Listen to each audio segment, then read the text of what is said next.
जॾहिं ज़िंदगीअ जा गुल-फुल पंहिंजा रंग ढंग निर्वार करे मुहबतनि जूं ख़ुशियूं मुहैया कनि त उहा दिलि बाग़ बहार थींदी आहे त उन वक़्तु यादुनि जा मन मुस्कुराहटुनि जा मांधाण मचाया वेंदा आहिनि ऐं उन्हीअ दौरान गुज़िरियल पलनि जी पासदारीअ लाइ महफ़िल में मुरकंदड़ रूहनि जी राहत बख़्शे लाइ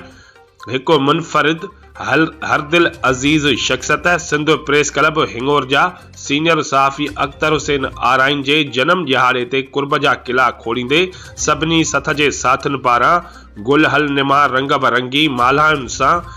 गॾु प्यार पाबोह सां दुआउनि जा दफ़्तर खोलींदे जनम भूमिअ जे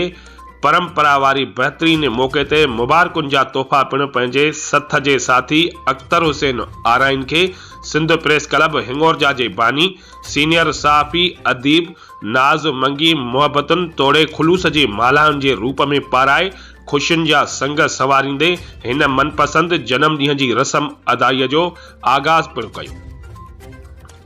जनम ॾींहं जे रस्म अदाईअ जो आगाज़ पिणु कयो।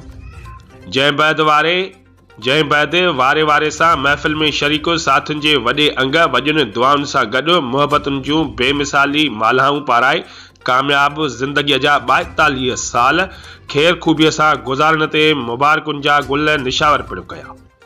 उन मन मुहबती मुस्कुराहटुनि सां भरपूर लम्हनि वारे मेड़ाके में सिंध प्रेस क्लब हिंगोर जा जे बानीकार सीनियर सहाफ़ी अदीब नाज़ मंगी समूरे सथ सां गॾिजी साथी अख्तर हुसैन आराइन जे 42 साल जनम ॾिहाड़े वारनि ख़ुशियुनि ऐं कामयाबियुनि जो सफ़र तय कयल यादुनि सां लैस थियल केक नंढड़े साथी सिबगतुल्लाह हरिया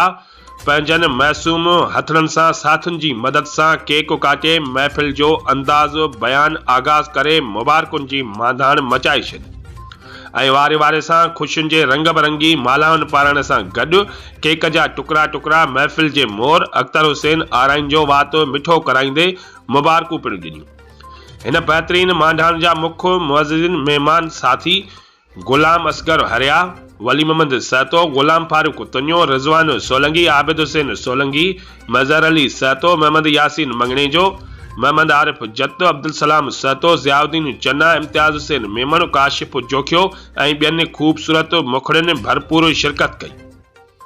ऐं सहाफ़ी अख्तर हुसैन आराइन जी वॾी ॼमण लाइ इज्तिमाही दुआ पिणु घुरी वई। आख़िर में शरीक थींदड़ साथियुनि महिमाननि जो वातो मिठो कराईंदे केक ऐं ताम पिणु पेश करे मेज़बानीअ जा फ़राइज़ सिंध प्रेस क्लब हिंगोर जा पिणु अदा कया।